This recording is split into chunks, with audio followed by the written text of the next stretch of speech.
What's up, podcast? I have Samantha McCurry on this week, and she is in the restaurant industry. She's been in the biz for a long time, and she has a lot of cool stories and stuff, so we're going to talk about that today. What's up, girl? How are you? I'm good. How are you? Thanks for having me. Yes, ma'am.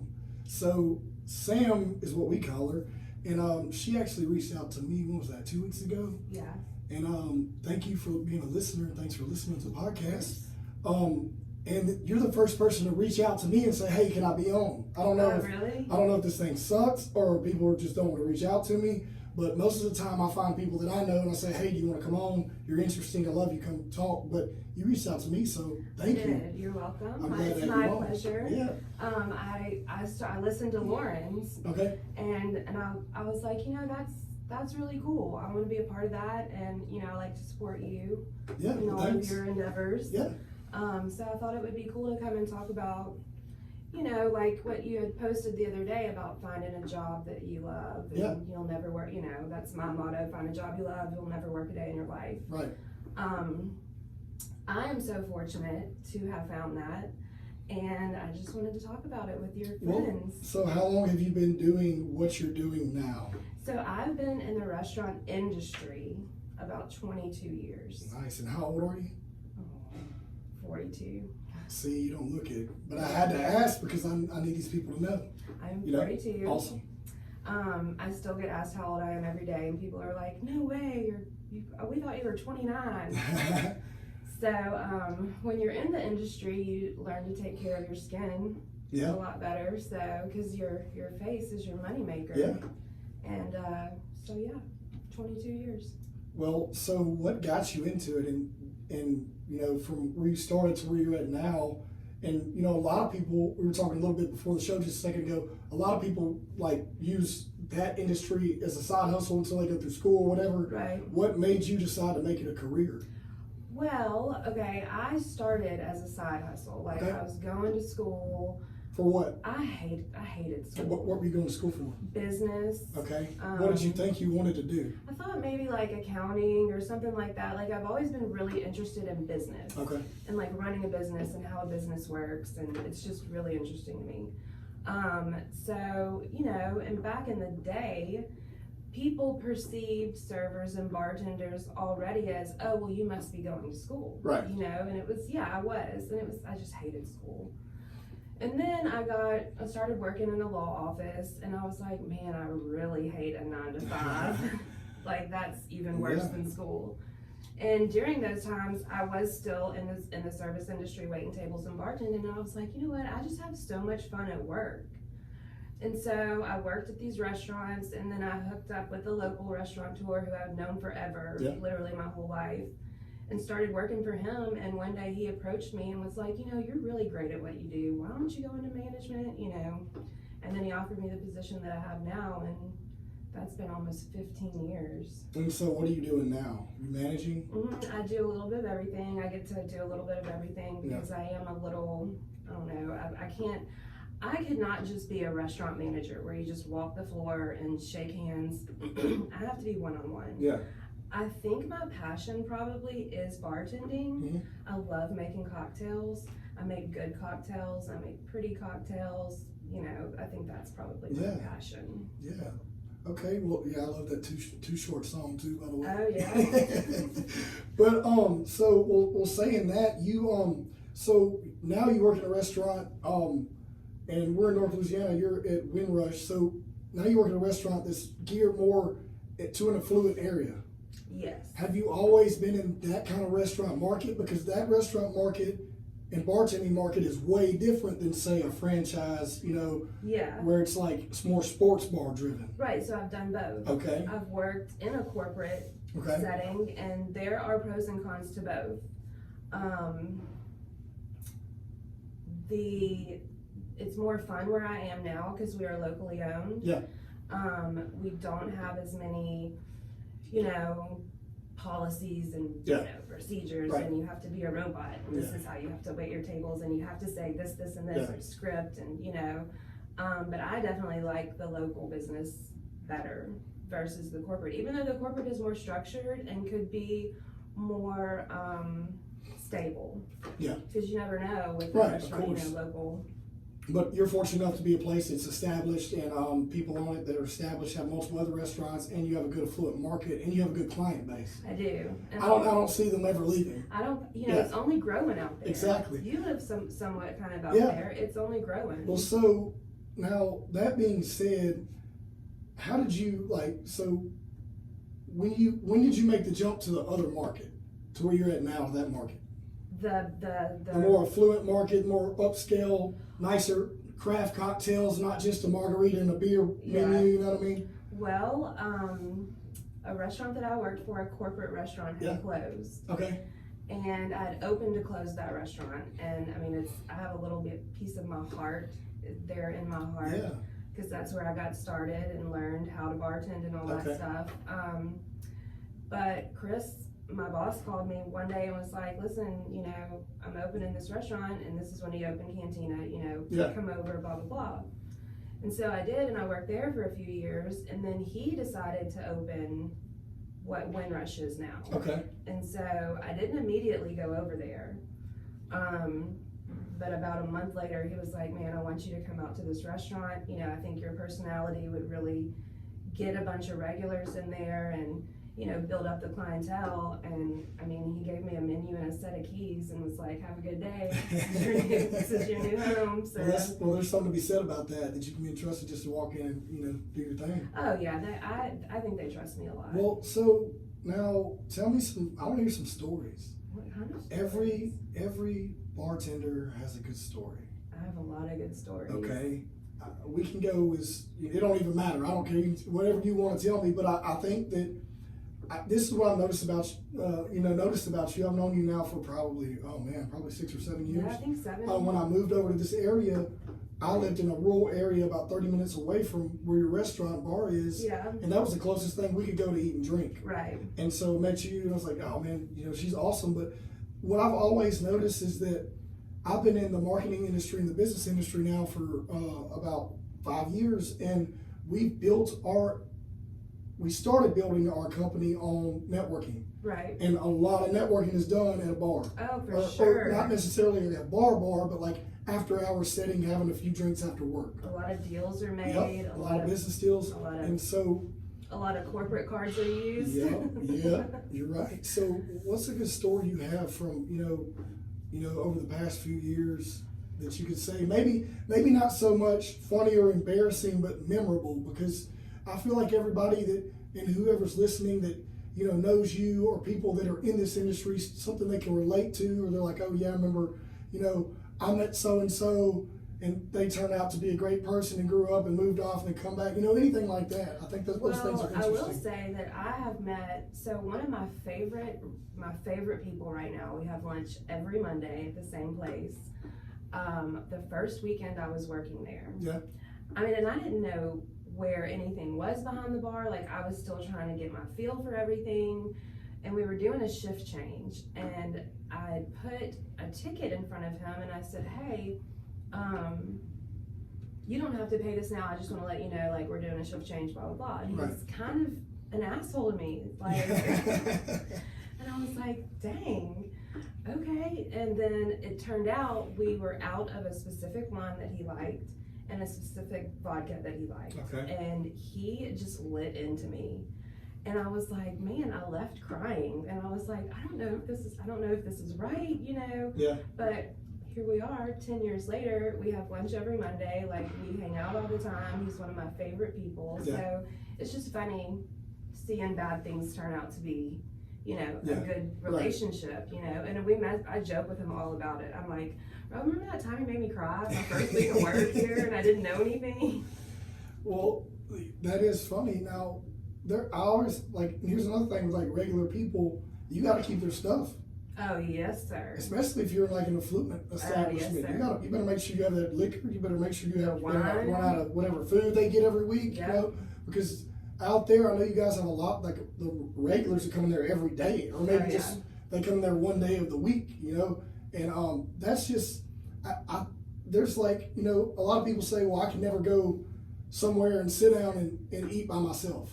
I do it every day for A brunch. lot of people do that, in where you're at. Well, I feel like because they maybe think that they're not alone. Yeah, because you're there. Yeah. Exactly. And So if you have good company, it's not like you're sitting in a desolate area by yourself, just, you know. Like not talking to anybody. Yeah, not talking to anyone, holding up over in the corner, you know, hating yourself or, you know. I will make you be my friend. Yeah.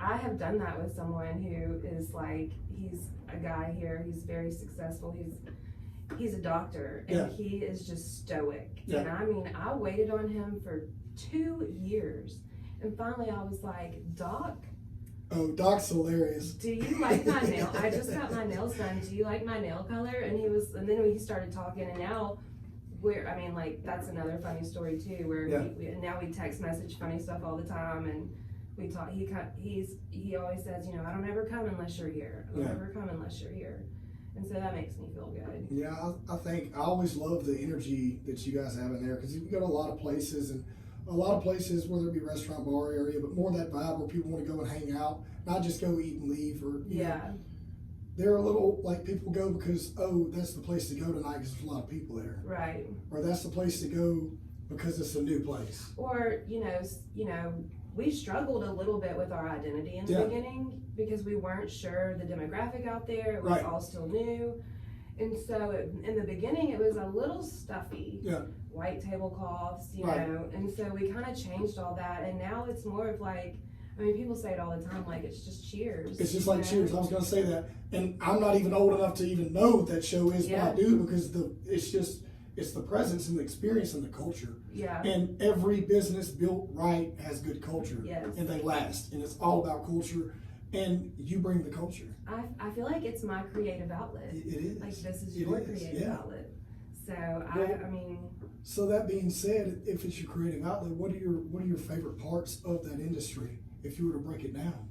Okay, well, obviously the people. Okay. If you like people watching and you love to go and people watch, you should go to a bar or a restaurant bar, you know, and just sit there, and you will laugh, you will make friends. Mm-hmm. Obviously the cocktails, I love making cocktails. So you like more craft cocktails? Not necessarily, you know, I hear like lately everybody's like, are you a mixologist? Yeah, and it's like, and it's like, no, I'm not a flair bartender, I'm not a mixologist, I'm just a good bartender. I'm really good at making classic cocktails, which I think are making a comeback, like the Manhattans and old fashions and stuff like that. Martinis, I make a really good martini. See, I've been drinking old fashions now since I was, you know, everyone listens, since I was legal, you know, to drink. And I've always loved them because I love whiskey, but you can sip on that and it's not straight whiskey, but it's not too much. Yeah. And I've noticed now going out and having those drinks and still ordering it.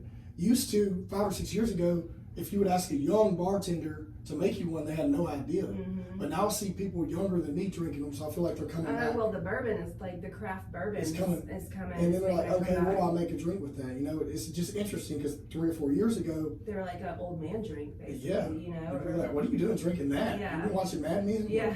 I mean, that's what I like. Yeah. Yeah. Yeah, but I just I think I would define myself as just a classic cocktail perfectionist. Mm-hmm. You know, I'm not a flair bartender. I don't flip mixing tins and you know, do cartwheels and set shit on fire behind the bar.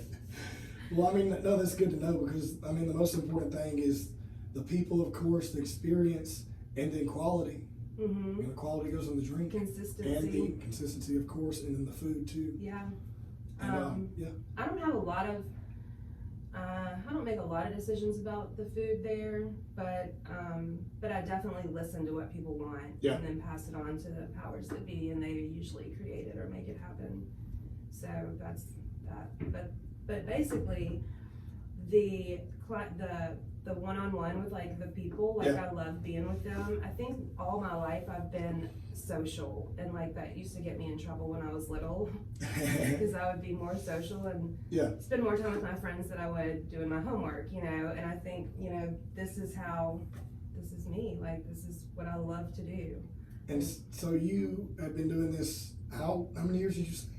So in the industry for 22 years. 22 years. How long have you been in this type of position you're in now? 10, 11, 12 years. Okay. I've been working for the same people for almost 15 years. So you know they're good, you know. Yeah, I mean, they're not going anywhere. They're not going anywhere, and they know I'm not going anywhere. Right. I keep them happy, they keep me happy. Yeah. And so, and you have a daughter. I do. How's your daughter? She is 20. 20. I taught her how to wait tables. Did you? Yes. Okay. And what's she doing now? She is in Arkansas. She goes to school there. I don't think she works. Yeah. I'm pretty sure she doesn't. Well, I mean, hey, is she going to school? That's all that matters. She does go to school. What's she going to school for? For education, I think, yeah, and history minor. Yeah. She was teaching at this not teaching because she's not certified yet. Right. But at this really cool school called the New School. Okay. That they have there, and I guess they're in California too. Okay. But it's a really bougie, high tech school. Interesting. And she loves that, and she travels a lot. Yeah. We're going to Memphis next weekend. Well, so were you a single mom growing up?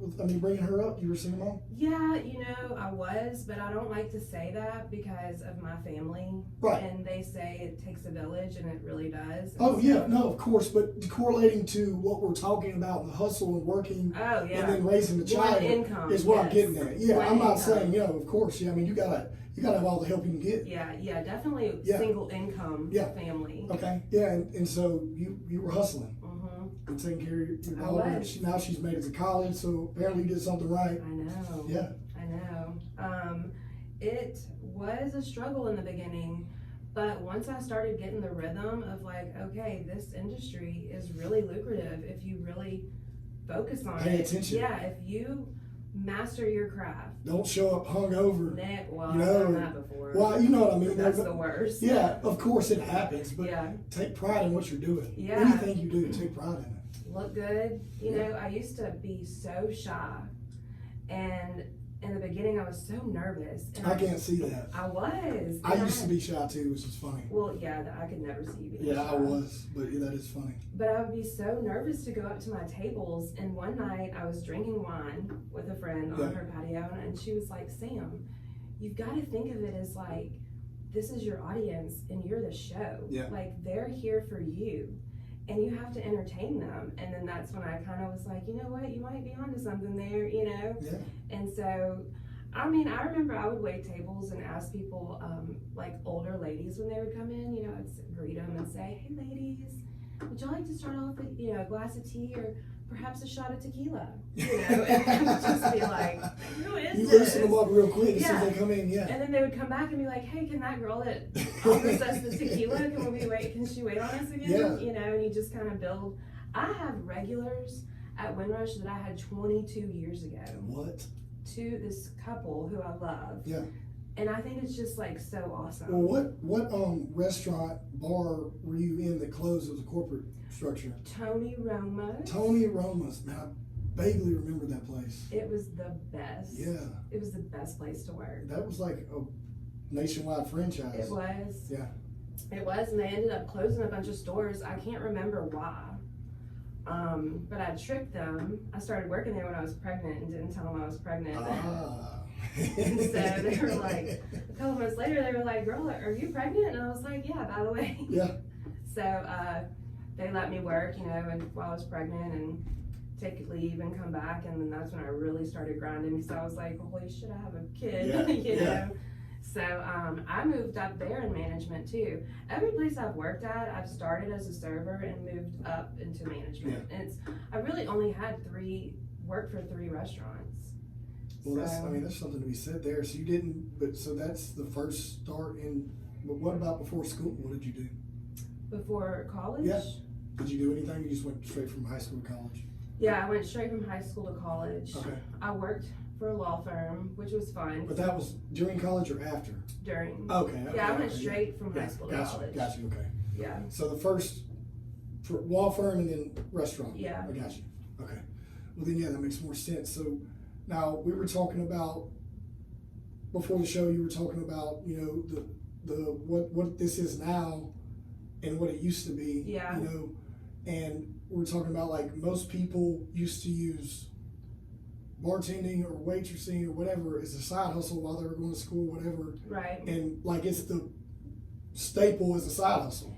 Yeah. Now there's so many things you can do as a side hustle now. I know, and that's what I was telling you about, how people are referring to this as the gig economy. Yeah. Because you can work a $40,000 job Mhm. and then drive for Uber Yep. 4 or 5 days Exactly. a week, or Lyft, or the food service people, because we do the food delivery too. But yeah, other than, I guess you could say, prostitution.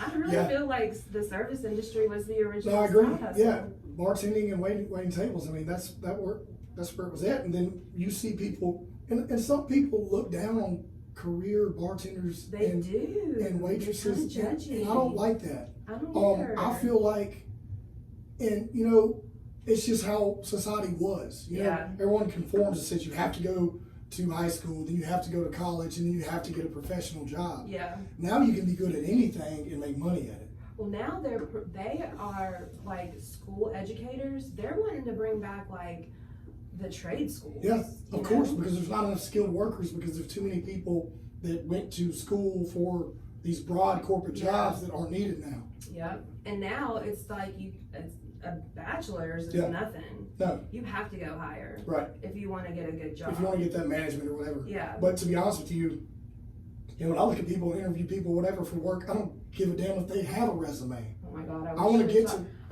know my them. dad. Well, I want to get to know them, because a piece of paper don't mean shit.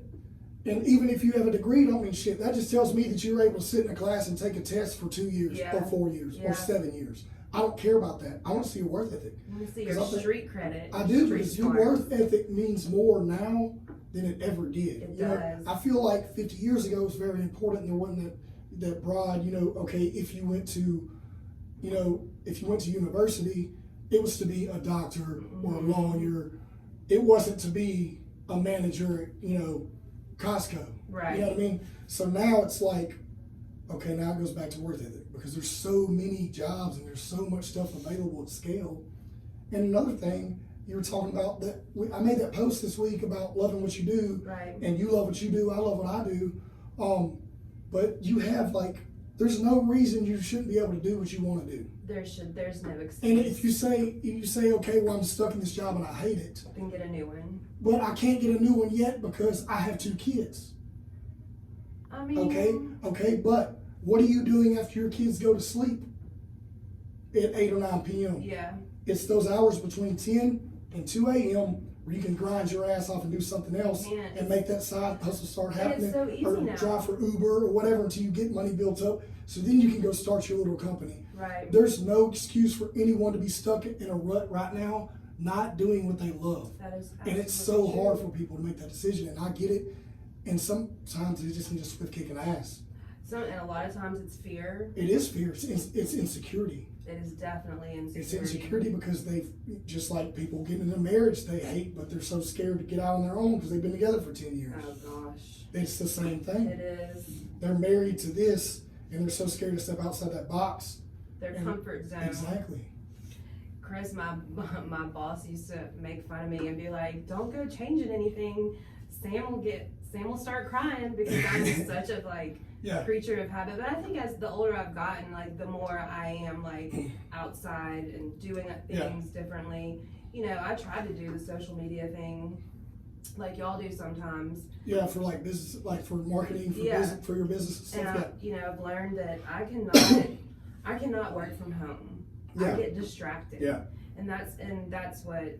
Well, we have employees that, we have an office setting to where it's very hard to entrust someone to do everything with no kind of guidelines. Mm-hmm. So you have to set some kind of little barrier and say, okay, I expect you to do this, this, and this during this time. Everybody needs some sort of direction. I don't care who you are. Some people can do everything and not even mess with, to have someone telling them. But 90% of people need some kind of little direction. I need a lot of direction sometimes. It's part of it. And I like it because it's it keeps me focused. It keeps me from drifting off or getting on Facebook, Well, and not only that, but if you're in an industry where you have people, you know the ins and outs of it, you're worried about the people. Mm-hmm. But then you have higher ups that have to worry about the business and the structure. Oh my gosh. And you have to entrust them. It's all a hand-in-hand thing. Yeah, it works together. So you can't just say, okay, I can do it all. I don't work that way. No. People ask me all the time, why why don't you open your own restaurant? And it's like, no, what? No, like I'm good at this, I love this, you don't want that other headache. I want to work for them because they're good. They're probably the best in town. Yeah. And yeah, I see them sometimes in a table with paperwork and I'm like, oh, I'm gonna go make some drinks. Yeah. Y'all handle all this. I don't want to mess with any of that. And that's when like, but I will say that everybody thinks sometimes that they can open a restaurant, and we've seen it. Yeah, I mean, I think every market sees this, especially local restaurants, because, and one thing it goes back to is like, of course, when you open it, it's a new hot spot, it's gonna be busy. But you gotta be consistent. But what are you doing before you open to get ready for when it slows down? Exactly. That's why I always like, we talk about marketing, like do you know what you're doing? Get ready to spend some money. Like, just because you were busy as hell those first 3 months, you think the rest of the time it's not gonna be that way. Or, you know, people like open bars and they're like, yeah, well, I got friends and they like to drink. Yeah. They can come hang out with me. And it's like, yeah, well, your friends don't really want to pay for all their drinks. Exactly. You know, and that's when it gets like, well, you can't make any money if you're giving away free stuff. You gotta have the culture, and you know, you gotta have the culture for anything to stay alive. I don't care what it is. I don't care what kind of business it is, whether a restaurant or, you know, a dog grooming company. It doesn't matter. Like, you gotta have that culture. You gotta have that customer service. Yes. Any industry you're in, you have to have it. Yours more than any. Oh, I know. Because on your best day, someone's still gonna bitch about something. Honey, I take tongue lashings. Yeah, exactly. You just gotta once a month, and you have to like. You gotta take that. You have to take it. Yeah. You know, if you don't like what we served, you know, it's like I can't tell you what you do and do not like. Right. You know, so you just have and then to. There's always those customers that just aren't. They're never satisfied. It just happens. It's part of it. It is. We had a big event here recently. We do those for like a nonprofit, and this lady walked up to me. She's like, "I'm just so disappointed in this setup." And I said, "Well, I apologize. This is a venue. It's their setup. I can't control how their stuff flows, you know. But I'm sorry." And she's like, "Well, I spent this money," and I'm like, "Well, you know." It was meant to a good cause. Though. I said, "Your money's going to a nonprofit. Yeah. Would you like me to go to them and get your money back?" She's like, "Well, no. I just wanted to let you know." And I was just like, "There's 500 people here, and you're the one complaining. So you just got to deal with it." I know, I'm like, sucks. I got stressed for a second. I was like, I bust my ass to do all this. But you got to And hold then it somebody in. come up and, it's just like, you got to deal with it. It's part of it. Yeah. You can't make everybody happy all the time. Next year we won't invite you. Yeah. You know? I mean, I was like, next year we'll try to do better. That's all we can do, you know.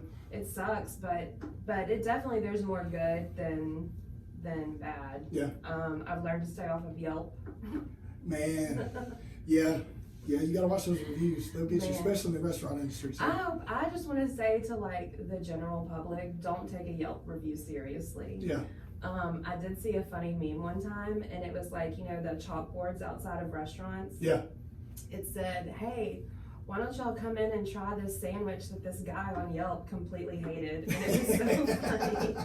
But why don't you come and try it? And well, I love that we're in a society now where we can take that with tooth and nail, and it's not so, like 10 years ago, they would have been devastated with that one bad review. But now, it's like, okay, let's just try to get better. I saw one hung up on that one thing. I saw one the other day, and I don't take them seriously if there are misspellings. Yeah. If you use proper punctuation, I'm like, I'm not taking them seriously, you know. But you gotta be tough to that. You gotta roll the punches. You do. And that's in anything. It really is. Now, we talked about a little bit of the business stuff. What about the emotional passion? I want to hear your passion behind this. Passion? Yeah, like why are you emotional about what you do? You said you love what you do. We talked about the experience. We talked about the business side of it. But what makes you, when you walk through that door, smile? I don't know. I don't think I can completely pinpoint it. But it was like I was saying earlier, Sunday I was having the worst day. Yeah. In my opinion. With whatever in my head I was thinking about. I was like, God, this sucks, whatever. And I walked into that restaurant and I was like, you know what, this is my happy place. Yeah. Like my friends are here, my people, they come to see me. I love seeing them. We have great conversations. I think I'm just naturally a people pleaser. Yeah. And so that's why I'm so good at what I do. I mean, not to toot my own horn, but the numbers speak for themselves. Yeah, I mean, You love it. You're good at it. That's like me. I try to be the best at everything I do, or why the hell am I doing it? Yeah, exactly. There's no reason. There's no reason. And if everyone's half-assing it, you just do it to the best of your ability, usually you're going to be the best. Yeah, let me tell you, there's a difference in servers now versus servers 20 years ago. Okay, what's that difference? They are not as eager. And why do you think so? You think it's a sense of entitlement because they have to be there? Maybe. Okay, well, let me ask you this, and not necessarily at your establishment. Mm-hmm. Do you think servers now, the younger ones, are there because they can't find anything else, or are they there because they want to be? I think that they are using it as a gig. Like, yeah. I do see, and like, don't get me wrong, my staff is amazing. Yeah. But I've just seen over the years. Well, you have turnover in that industry a lot. We don't have a lot of turnover. Well, that's good, but yeah. most people do in that They industry. do. You're very fortunate not to. Yeah. Because I know going in there recently, and over the years, seeing the same people, and they know my name. Yeah. And I feel bad. I'm like, shit, I don't even know. I don't know their name. It makes me feel bad. I'm like, but that's really awesome that they know my name, and I only come in here like once every few months. Yeah. Man, that's just, there's something to be said about that. Yeah, but I don't know, I don't want to say it's entitlement, just over the years, or maybe it's like the millennial mindset, Yeah. I don't know. It's just, when I first started, it was hustle. Like, you only got as good a tip as the service you provided. Right. I do agree with that now, because I think people now, as a consumer, feel more guilty to give a tip even though the service wasn't good. Yeah. And I'm an over tipper because it's just my industry, and I believe in financial I'm freedom. a tight ass, I'm not gonna lie. I'm gonna tip decent. Yeah. But if you continue to mess stuff up, and I know it's your fault, Yeah. I'm gonna make sure I reflect that in your Yeah. tip. I'm sorry, but I will. It's just different now. People expect it. Yeah. Well, I waited on them. Why didn't they leave me a 20% Or tip? they only left me $3. Yeah. At least they left you something. And it's like, but their check was $9, so that's a 30% tip. If Exactly. you look at the numbers, they don't look at it like that. Yeah. But yeah, it's a lazier. Oh, let me ask you an interesting question. I've always thought about this. I always have weird ass thoughts. So I've noticed, because I was in oil and gas for 10 years prior to what I've been doing lately, and in that industry, you do a lot of meeting and going out and having drinks and stuff, and you do a lot of lunch meetings and you do a lot of after-hour meetings. I always notice, and correct me if I'm wrong, at lunch people never tip worth a shit. And then at dinner they tip way more, and it's funny because the prices aren't that different. That's true, yeah. But you're just adding in drinks, so is it because they're drinking, they're a little more generous? Definitely, yeah, probably. I always thought about that, because I remember going into lunch and there'll be like a $20 tab. You and I have lunch, and it's 20-something bucks, and someone leaves $3 or $4. Mm-hmm. And we go to dinner, and it's 30-something bucks, and then they leave 20. Are you asking me to go to dinner? No, maybe, I don't know. Yeah, I think people think that, well, in lunch, when you go out to eat, you go because you're in a hurry, usually at lunch. Yep. You need to get back to work. Yeah, you need to get back to work. You expect it fast. In that industry, we were there for like 2 hours. Oh, yeah. I loved it when we had all the oil and gas. Oh, boom, yeah. That was exciting. But I think it's just a quicker paced setting for lunch, and it's not necessarily cheaper. I mean, it is a little bit, but it's just on the go. Dinner is more like a relaxed, we're relaxing. We're here to not necessarily be entertained, but game's on and we're here. We're gonna have some beers and some appetizers. Yeah, your tip's gonna be different completely from lunch. Well, I mean, that makes sense. It's just, I've always thought about that because I've noticed, because I look and watch people when they tip, and I'm like, I had dinner with you last week, you tipped 20, you just tipped 3. Yeah. Last week, may had even times when we didn't drink, you know what I mean? It's just funny to me how that works. Some people I definitely don't judge people on how they tip. No, I'm just aware, I'm just looking. But it is interesting to see the difference, like when you work a lunch shift and when you work a night shift, but if you hustle that morning shift, honey, and you get some regulars coming in, lunch regulars. Yeah, I mean, lunch is usually a good crowd for most places if you're in a good, generally located area. Yeah. Around different industries where people will be flowing in and out from 11 to 2. Right. We have that here, and we're not like that where we are. It's not a lot You of. don't have a big lunch crowd. I mean, I'm not saying we don't. Right. We But just, you're not in an area that's metro located to where Right. there's a bunch of businesses around. There's not a bunch of Right. people It's more, leaving their you office. have more residential areas around you, so you're more dinner location. Right. Let me ask you this. Since we're talking about these things, brunch is like the new hot shit. Oh my You know, and it has gosh. been for like the past 2 or 3 years. Yeah. And it's funny because you were talking about millennials or, like the younger demographic. Those people will spend more money on brunch than they do on food all week I'm long. telling you. All for a damn Instagram post. I'm telling you. It blows my mind. Brunch and rosé.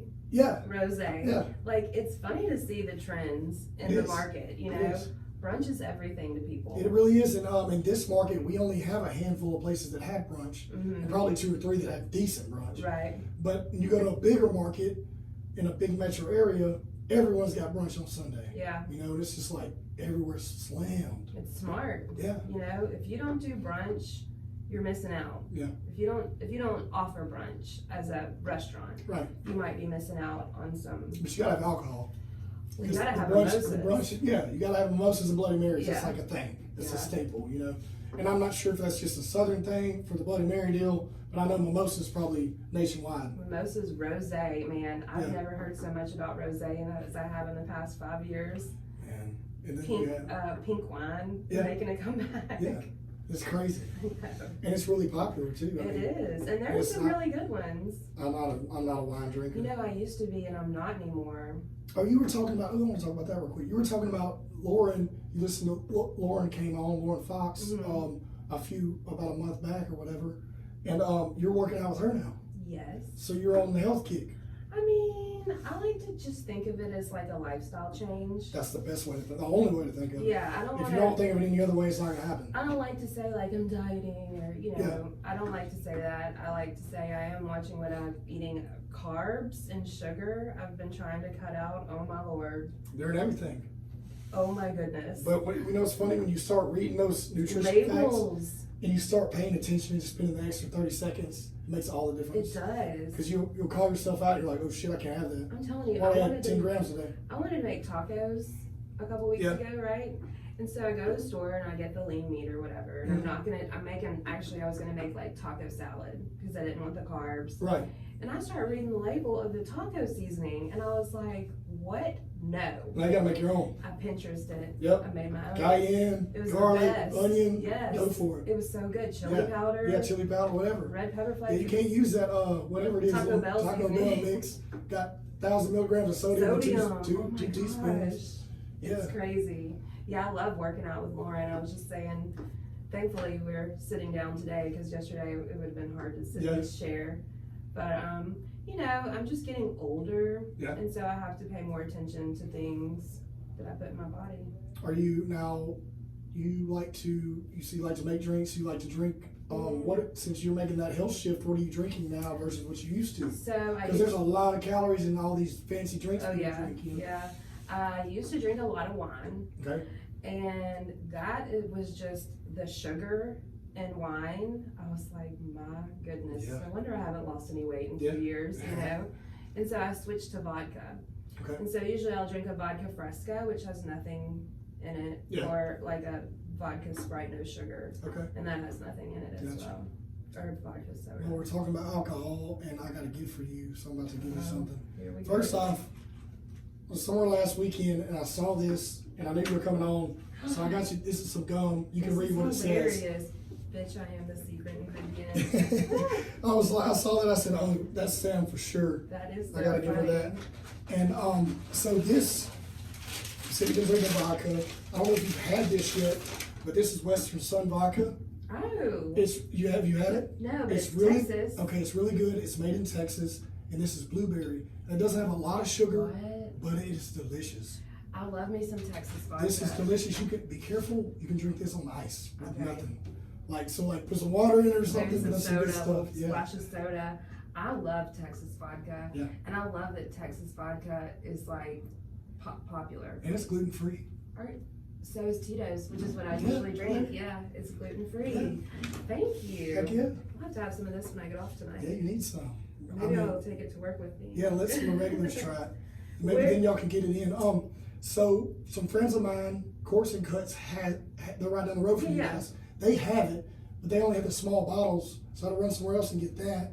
But I tried it there. That's how I know, because they're a client, a friend, and they're always like, "Hey, this new stuff, try it." You know, I was like, damn, that's some good shit right there. Really? Yeah. I can't wait to have a drink tonight. I might have to have a taste test when I get to work. Oh yeah. Mr. Mac loves his vodka. Oh, does he? He loves his Russian vodka. Okay, well.